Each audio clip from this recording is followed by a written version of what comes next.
What's up guys, welcome back to the channel, Andy Finance. I'm Andy and today we got a really good video titled Living on 100K Picking Groceries.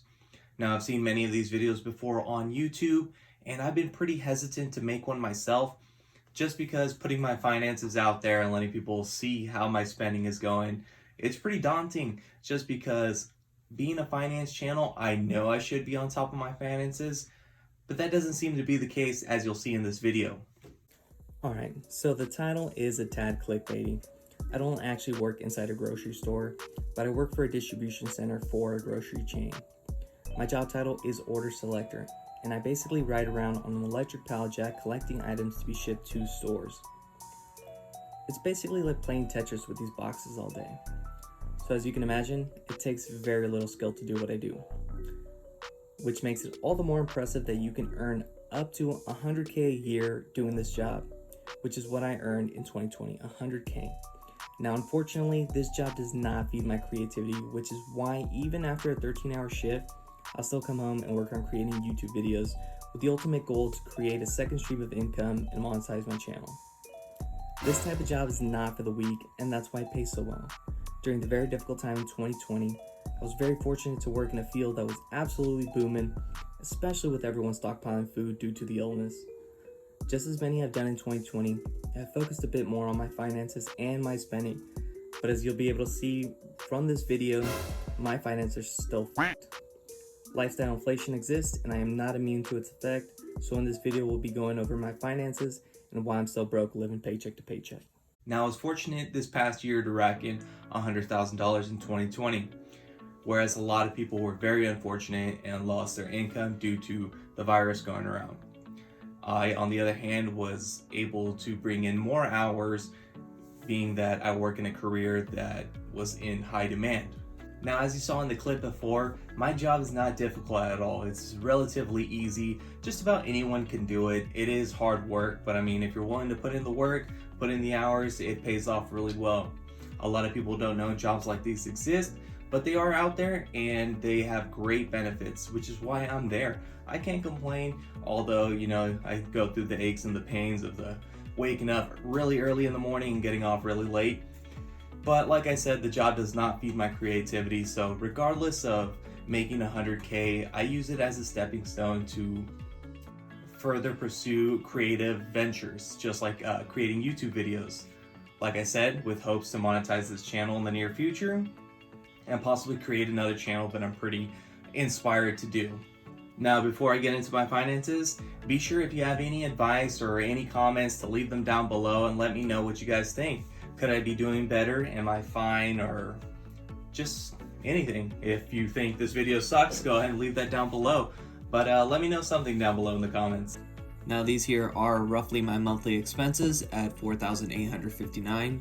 These are, at a quick look, pretty much what I spend.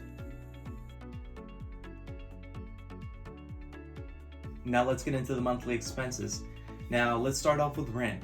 Rent, I pay $600 to rent out a room with family. It was not in my best interest to rent out an apartment where I'm consistently working and I just get home to sleep and go back to work. It just didn't seem like the right move, whereas I could be saving more money to purchase a home, which I'm looking to do here in 2021. So $600, just a little drop in the bucket. Just suck it up, live out of a room, and hopefully get a house in 2021. We'll see how the housing market's doing. Now, fortunately enough for me, I do not have a car payment month to month. I was able to pay off my car early, but with any car, gas-powered car, there are other expenses involved, just as insurance with any other car and gas. So that comes out to be around $250 a month, which isn't too bad, but I mean, it could be a Tesla, right? Now, there are two categories in here that I will get a bit of heat for, but bear with me. Groceries come out to around $200 a month. I do spend to eat a little bit healthier, which I don't always do, but spending groceries for lunch at work comes out to around $200 a month, which isn't too bad. It should be a little bit more, and my expense for restaurants should be a little bit down because I do tend to eat out a lot more than I should at restaurants and fast food. Now, my restaurant/fast food budget is about $500, give or take. Some months it's more, some months it's less, but I do go out on dates and I do go to restaurants. They're the one thing to do now during these quarantine. And as you can tell, I have packed on some pounds, so guilty as charged. Restaurants, I do love great food, and sometimes I don't want to come home and cook after a long day of work, so I'll just pull through the drive-thru and get myself something to eat. And these prices for fast food are getting ridiculous. You could have bought a meal for like $8 back then, but now you're paying meals for like $13, $15. It's getting ridiculous, and I should be working on getting that budget down, but I do really like food, so I don't see it as too bad. Now, this one, by far, I will get the most heat for because I spend around $120 on energy drinks a month. Now, some months it is more. It just depends on how bad the month is. But typically, I'll drink about 2 to 3 energy drinks a day. It's what gets me through the day. It gets me to work. It gets me out of work. It gets me home to make these videos and have the energy to do it all. Now you're saying, why can't you cut out that energy drinks? Well, I guess I could, but at this point, with all the caffeine, do I really want to deal with the caffeine withdrawals? Those things are no joke. Now, one of my favorite places to be other than work is at the gym. As you can tell by my figure, I'm there often at the gym. I only pay $18 for my gym membership. Now that is relatively low just because I've had the membership since the gym's opened. If I were to get a membership now there at the UFC gym, I'd be paying around $40, and that's without the classes. But I'm fortunate enough to only pay $18 because I've been there forever, and there's no need to cancel my membership even if I don't go. Just because at that rate, I mean, $20 is not that much, even if I just go once a week. Now with the gym, I do hope to go there more with 2021. It's one of those New Year's resolutions, but those gyms get really packed during those times. So right now I'm in that chill period where I'll go once a week, but I do really plan on reducing my restaurant budgets and just going to the gym instead. Now for my phone service, I do have a plan with Verizon. They are by far the best. I've heard many complaints about these other carriers, but Verizon has always been good. I've never had bad service, and the internet is phenomenally fast. Now for Verizon, I do pay a bit of a premium for them, but it's totally worth it. I pay only $95 a month, and that includes Disney Plus and Apple Music.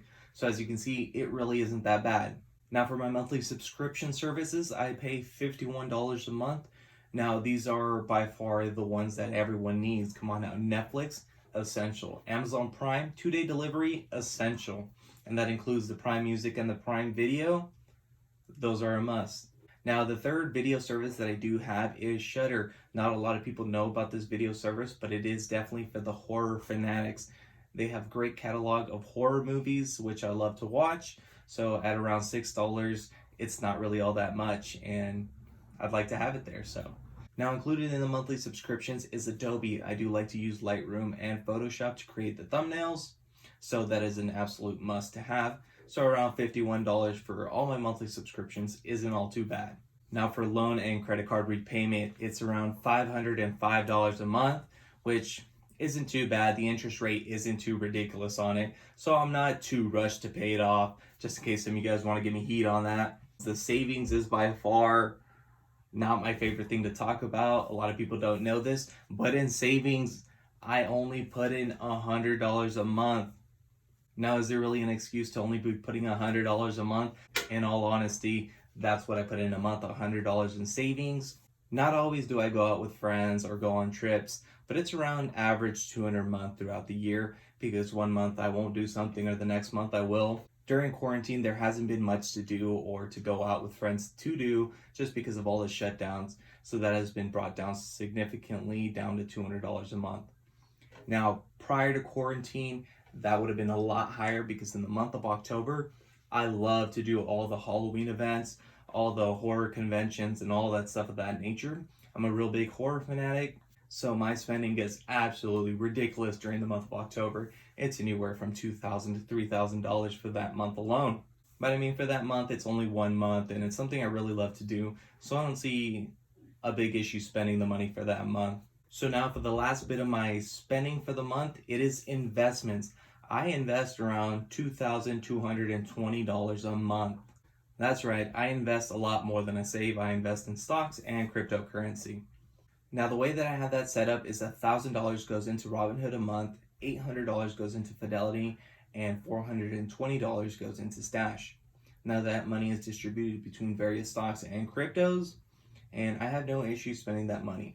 Now, I do like to take on a little bit more risk than most people do. I do feel like I am young enough to take these big risks as to where if I were to lose absolutely everything, I will recover. I still have an income, so there's no issue in me investing this much money. There is a chance for a bigger payout, so I see no big issue investing that money rather than putting it into my savings. Alright guys, those were my finances, living on $100K, picking groceries, and let me let you in on a little secret. We're all human, we all make mistakes, and we're all here to learn from each other. So if you got some helpful tips, go ahead and leave those down below in the comments. And as always, be sure to hit the like button, and also follow me on Instagram and TikTok, Andy Finance, where I post from time to time. I like to post funny content on there. And as always, I'll catch you guys in the next video.